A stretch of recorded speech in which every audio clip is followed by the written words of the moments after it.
Hello Gemini, Sun, Moon, Rising, and Venus Signs. Kamusta kayo? Sana po nasa mabuti kayong kalagayan. Welcome back po sa Star Tarot.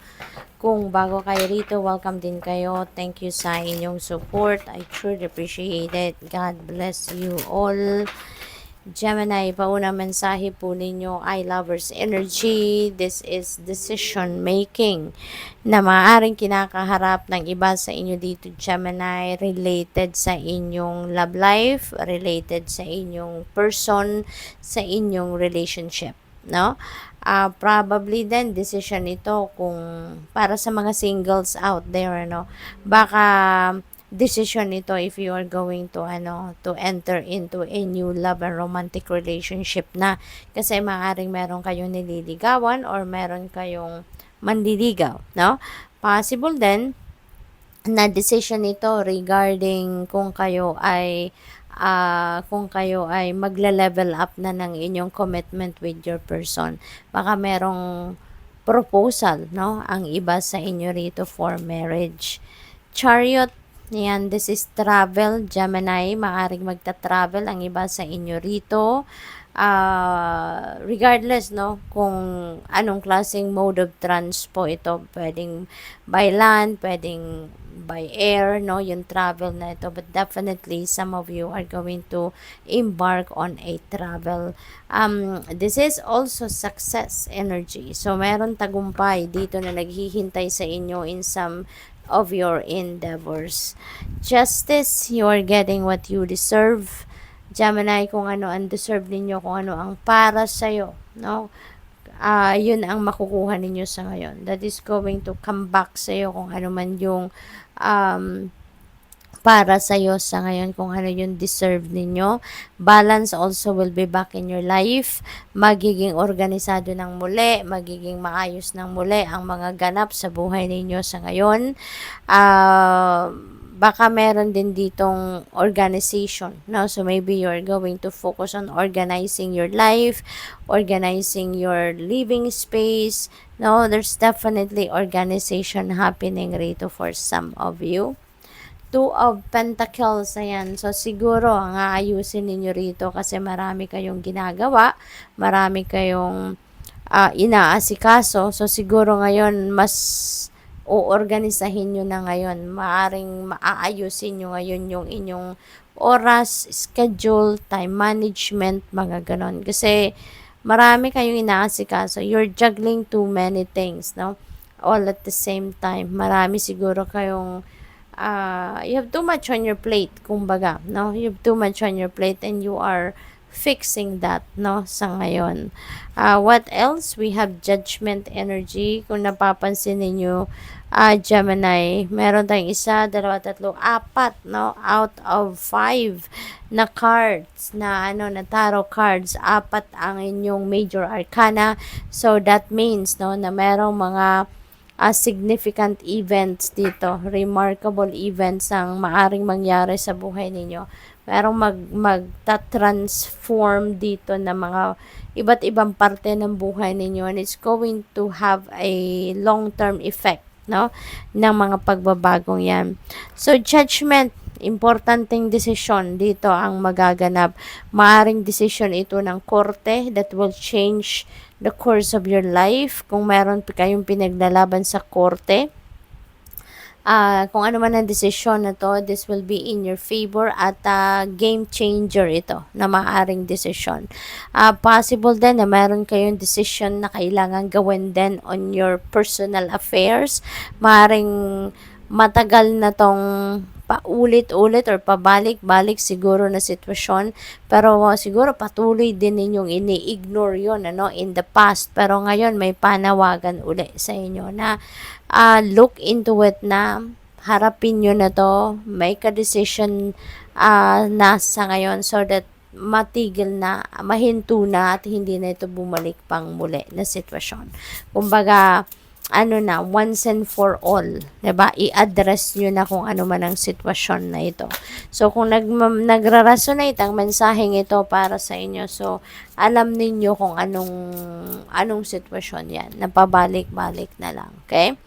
We have wealth, napakayaman ninyo ngayon, Gemini. Maraming kaperahan ang paparating. Naglalakad kayo rito sa pera, gold coins pati ang nilalakaran ninyo rito. So, sabi dito, you are moving towards real wealth, no? And prosperity. So, talagang totoong kaperahan, totoong kayamanan na ito, no? So, maaaring bunga ito ng inyong pagtatrabaho, no? Keep up the great work. So, maaaring bonus ito sa trabaho, baka may promotion din dito, kaya malaki na ang maiuuwing pera sa buwan-buwan, maaaring ganon. Or it could be coming from, various sources. Marami pa siguro kayong negosyo on the side, or source of income. So, definitely, this is kayamanan, additional kayamanan, and prosperity, abundance that might come your way. Okay? So, reminder ko lang din sa inyo, Gemini, this is a general reading. Yung reading natin is a general reading. This is not a one-on-one reading. Kaya, minsan merong mga nagsasabi na, meron dadating na pera, pero nakalipas na ang buwan, nakalipas na ang weeks, wala naman dumating, no? So, because this is general reading, Gemini, hindi lahat ng mensahe na maririnig ninyo rito will resonate with you. Hindi lahat ng mensahe ay talagang para sa'yo, no? Hindi ito one-on-one reading. Iba yung personal reading, iba yung general reading. Kasi this will resonate with, some of the messages dito may resonate with you, some may not resonate with you. Okay? Kung hindi sumasakto sa inyong mga sitwasyon, sa inyong mga circumstances, ang bawat mensahe na naririnig ninyo dito, then don't take it because ibig sabihin that that's not for you. Okay? Kung ano lang ang sumasakto, kaya nga lagi ko sinasabi na take as it resonates. Kasi merong mga mensahe na magsasakto sa inyo, merong hindi. Yung hindi, iwanan ninyo yan, leave it, no, for someone else because definitely that's not for you. Pero yung mga sumasakto, then take it, no, take it, align your energies with those messages para yun talaga ang makuha ninyo, yan talaga ang mangyari sa buhay ninyo. Okay? So we have guardian angel. Some higher power protects you from difficulties and misfortunes. Trust your guardian angel. Yan. Kung naniniwala kayo na you have a guardian angel, then pagtiwalaan ninyo yan. Kasi sinasabi rito sa mensahe na they are guarding you, protecting you, guiding you. Lagi silang nandiyan, watching you over, no? So, what else? We have mind power. Wow. So, use your intelligence, analyze data, logic, and think rationally. Lead with your mind. Ayan. So, siguro merong mga kailangan dito ng logical mind ninyo ang gagamitin sa pag-analisa ng mga bagay-bagay, mga sitwasyon dito, no? Over intuitive mind. So, gamitin ninyo ngayon ang inyong intelligence, ang inyong ang inyong rational thinking, kung baga. What else? We have limitations, fear and doubt, limit freedom of action. That's very true. Kaya you need to let go of your worries, okay?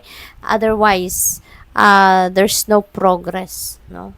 Kahit maganda ang plano ninyo, kahit maganda ang ideas ninyo, if natatakot kayo, then that is going to hold you back. That is going to refrain you from doing whatever it is that you want to do, or para marating ninyo kung anong gusto ninyong marating, no? Kaya let go of your worries, i-offer ninyo yan sa Panginoon, no, na mga worries na yan, at bahala na ang Panginoon ang mag-handle dyan para sa'yo, okay?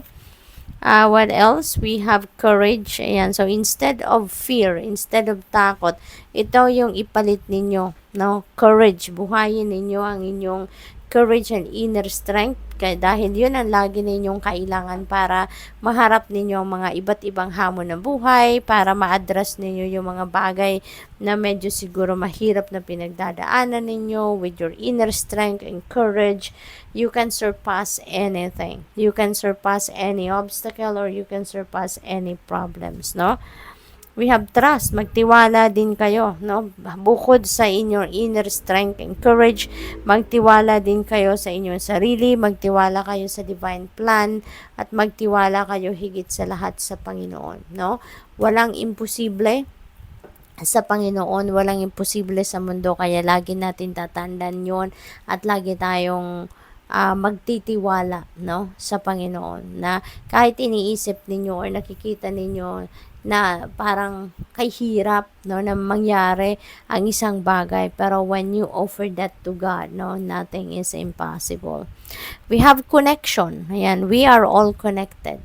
Okay? Reminder lang ito sa iyo. We are all connected. Lahat tayo paminsan kailangan natin ng tulong ng iba. Kailangan natin na dapat mag-network tayo, no, sa ibang tao. Yung ganoon, kasi may kasabihan nga, 'di ba, na no man is an island. Lahat tayo connected sa isa't isa. So good luck. Thank you for watching Love and Light. Namaste.